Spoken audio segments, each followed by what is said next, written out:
अस्सलाम वालेकुम, मैं हूं अरबाब जहांगीर। आप देख रहे हैं मेरा यूट्यूब चैनल। और जो तलबा होते हैं वो मुस्तकबिल के मैमार होते हैं, लेकिन इंतहाई अफसोस की बात है कि हमारे मुल्क के पॉलिसी मेकर्स, ख़ास तौर पर वो पॉलिसी मेकर्स जो तालीम की पॉलिसी बनाते हैं, जो तालीमी निज़ाम को चलाते हैं, उनकी तवज्जो, उनकी तरजीहात कभी भी तलबा को आसानी फ़राहम करना या तलबा के लिए सहूलियात पैदा करना नहीं रहीं।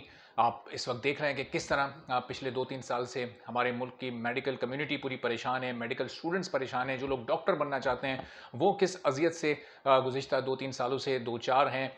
इतने उनको प्रोटेस्ट करने पड़े, किस तरह से उनको अपनी बात कहनी पड़ी, सड़कों पर आना पड़ा। अब कहीं जाकर उन्हें कुछ रिलीफ मिलने की उम्मीद पैदा हुई है और उम्मीद है कि 22 सितंबर को उनका ये मसला हल हो जाएगा। फिर वो चार्टर्ड अकाउंटेंट्स जो कि जिन्होंने इस सैलाब ज़दा माहौल में इम्तिहान दिया, बहुत सारी स्टूडेंट्स ऐसे थे, बहुत बड़ी तादाद में ऐसे स्टूडेंट्स थे, सैकड़ों में जिनकी तादाद थी जो कि वो इम्तिहान नहीं दे सके, चूँकि वो ज़ाहिर ऐसे इलाकों में मौजूद थे जहाँ आमदोरफ्त के कोई वसाइल नहीं थे, वो पहुँच नहीं सकते थे, सड़कों का राब्ता मुनक़ता हो चुका था, पूरे के पूरे इलाके डूब चुके थे और वो ये इम्तिहान देने से जो आई कैप लेती है CAF एग्ज़ाम, वो उससे महरूम रह गए। और आई कैप के चेयरमैन ने इस पर सिर्फ अफसोस का इज़हार किया, अमली तौर पर उन्होंने कुछ नहीं किया, जबकि वो काफ़ी कुछ कर सकते थे।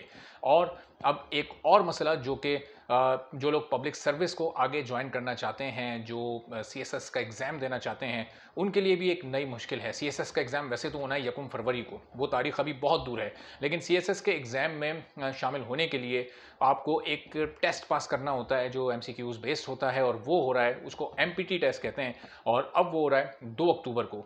उसके लिए जो ऑनलाइन रजिस्ट्रेशन थी वो 8 अगस्त से 22 अगस्त तक थी, और ये वही दौर था, ये वही वक्त था जब सैलाब मुतासरीन की मुश्किलात अपने उरूज पर थीं। आप सोचें, एक ऐसे इलाके में जहाँ कोई इंफ्रास्ट्रक्चर ही नहीं बचा, कैसे कोई स्टूडेंट अपने आप को ऑनलाइन रजिस्टर कर सकता है? उसके सर पर छत नहीं है, वो खुले आसमान तले इमदाद का मुंतज़िर है, उसके पास खाने पीने को कुछ नहीं है, वो 8 अगस्त से 22 अगस्त तक कैसे खुद को ऑनलाइन रजिस्टर करवाएगा?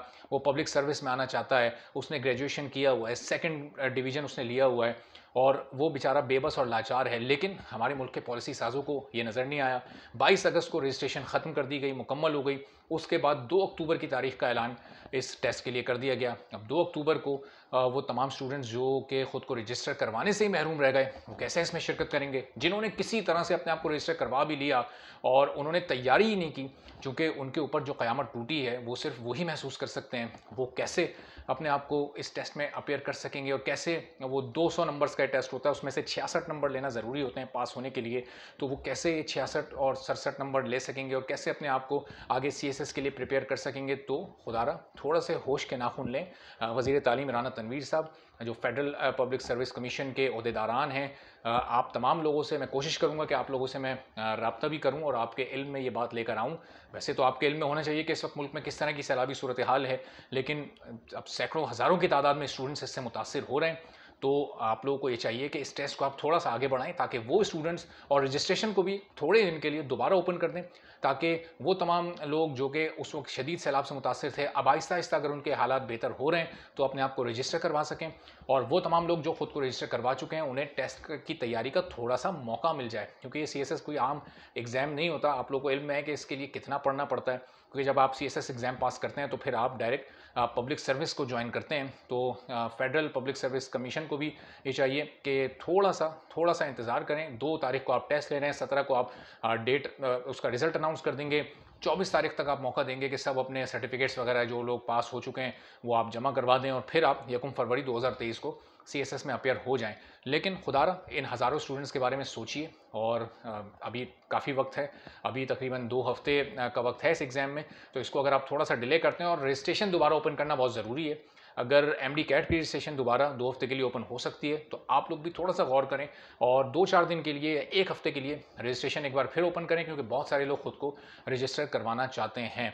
उम्मीद है ये अगर वीडियो आला हुकाम तक पहुँचती है, मुतल्लिका ओहदेदारान तक पहुँचती है, तो इस बारे में कुछ सोच विचार वो ज़रूर करेंगे, और मैं कोशिश भी करूँगा कि तमाम लोगों से रब्ता कर सकूँ और उनको कन्विंस कर सकूँ कि प्लीज़ आप इन स्टूडेंट्स का कुछ सोचिए, इनका मुस्तकबिल इस तरह से बर्बाद ना होने दें, इनको इस तरह से महरूम ना रहने दें, और इनके मुस्तकबिल के बारे में भी उसी तरह सोचें जिस तरह आप अपने बच्चों के मुस्तकबिल के बारे में सोचते हैं।